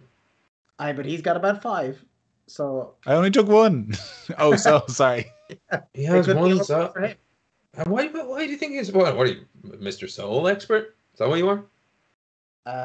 No, I guess not. Can I add something to the tea? And what you want? Like, I don't care what you drink. It's just it's for a bit of theatrics. It's not actually the tea that fucking does the soul circle. I'm knocking back just drink the my fucking drink. Yeah, okay, yeah, I guess, yeah, we'll go for it. Aye, well, you know what? Let's give it a go. Okay. I think you're good. Like, I don't know where your soul is. If you want me to look for it, I don't know. Say a prayer. Anyone who drank some tea, roll what they call in the other world a d20. Roll one of those things. Roll on the god table a d20. Oh. We use them. You don't use them. Thank Christ! I've rolled so badly every other time. I hope a high roll is necessary. Arlington hooks a small rock he's gouged like shapes out of just a poorly fashioned die to get a 7. Nice. 16. 18. 18. Whew. As you drink this tea, and a part of your soul whips into this teapot, which sort of just swirls around the Morrigan and into her cloak. For the 8. Arlington, the moment the last drop sits in your stomach, you instantly feel paranoid that you said something stupid last night. Like, friends maybe aren't as close as you thought they were, and you have the fear. When you cross over into the other world, you will have disadvantage on wisdom saving throws. Cool. Randy, out of wisdom, intelligence, and charisma, what's the highest? Wisdom, intelligence, and charisma. Intelligence. You feel like part of that intelligence, part of what makes you the smartest man in the room, leaves with your soul. And your score drops by 2. Bear in mind, you will get this back when you're back. This is a temporary impediment. And Huck? Yeah. No change. You're dead. Yeah. Boop boop. Can't mess with the face, so. You don't know if it's that, or if the thing isn't as immediately obvious. Fine. Huck be Huck. Whoop whoop. So you guys like pulling an all-nighter, or should I get out of here? I don't know. I'll meet afterwards if you want. Yeah, we need to be able to get our souls back, you know, later on. How do we catch it? Your attention. Oh, like, you know, survive. Or don't. Actually, quicker way, don't. Because, like, it'll be whoop, popping out of the teapot straight away. Okay. How do we actually get to hell? Oh, yes. Do we have to die? Do we have to kill everyone? You don't have to die. It's not the only way to get to hell. But it is but a way. it's the traditional way. Most people die. You could probably follow the map, go into the cave, follow the widow's tears. Widow's tears. And as she's talking, you notice that she's getting older too. And she's kind of like, she's aged in front of you into a woman in her sort of 30s, 40s maybe. And where she had a cup of tea, she's now holding a glass of blood red wine. She's like, yeah, baby, like, go to hell. It's all cool. You ready? You cool adventurers ready? Just real quick before you turn to dust, did you clarify that we can just die and it'll work too, but we should probably go to the cave? Yeah, you can just die and it'll work too. But you should probably go to the cave because the thing about dying is you turn into a ghost. The thing about ghosts is they can't hold things. It's an old one-way thing, the old dying. Yeah, you gotta go the long way around back. And is this, so are we going to hell or are we going to Connacht? You're technically, based on the aesthetics of the current game, in Connacht right now. To hell or to Connacht by? I heard the road to Connacht was paved with good intentions. So You only get one more of those. Yeah, it shouldn't have doubled up. I finished all my beers. You never know. The first one could have been in the part that gets cut out. So this could be the first time for the audience to hear this. Cutting and editing, yeah. Might as well just continue to say good intentions. Right. You guys, you cool cats, you all cool youngsters, I'm gonna bounce. I got places to be. But call me. Maybe do brunch on Sunday. All right. Later. And wine and well, she's like almost. I know. No, I'm actually gonna chill. See you after hell. See you after hell. See you after hell. See you after hell. Yeah. Yeah? We good? Are we okay? We cool? Yes, get out of here. God, she's so needy. Okay. I'll leave you alone. And then, like, wine cup and Raven into one, and out she goes. Out the window. Which is still open, hopefully. Let's go to hell. Can we just also have the sleep first, but then, like, as soon as we're rested, let's go to hell? Oh, yeah, I forgot. Yeah, okay. Yeah. Okay. Woo! Freeze frame. We're sleeping. Freeze frame of sleep. And just like most mornings, it's hell. We'll come back in about 2 weeks' time, which will be our last stream of the year. Don't worry, it's not our last stream. It's just the last stream of the year. We will probably take a break after our next live stream, which I think is December 7th. And then we'll be off for Christmas. We might be back January 4th. We might not. We'll decide it. We probably won't be back doing this show. We'll be back doing our own little post-anniversary, post-New Year's, the anniversary of the world. Coming back around. But December 7th, last show of 2021. Where we go to hell. That's the conclusion of this year. But before we go, Paul, this Thursday, you doing a Heroes Out? Yeah, so we're doing another secret gems or kind of recommendations for Amazon Prime. Oh, nice. This time we're splitting the thing because we had some problems. I'll be doing UK based list, and Patrick's going to do a US one. Distribution. Oh, Very cool, clever. Yeah. I have thoughts on Wheel of Time. Oh yeah, I would like to hear them. Oh, they're good. I enjoyed it. I didn't want to take the moment here, but I enjoy it. Anyone seen Arcana? No. Arcane? The League of Legends. Sorry, Arcane. Yeah. I've seen the first couple. It's good. Pretty good. Some good TV out there, I'm sure. If only there were a YouTube channel discussing these things.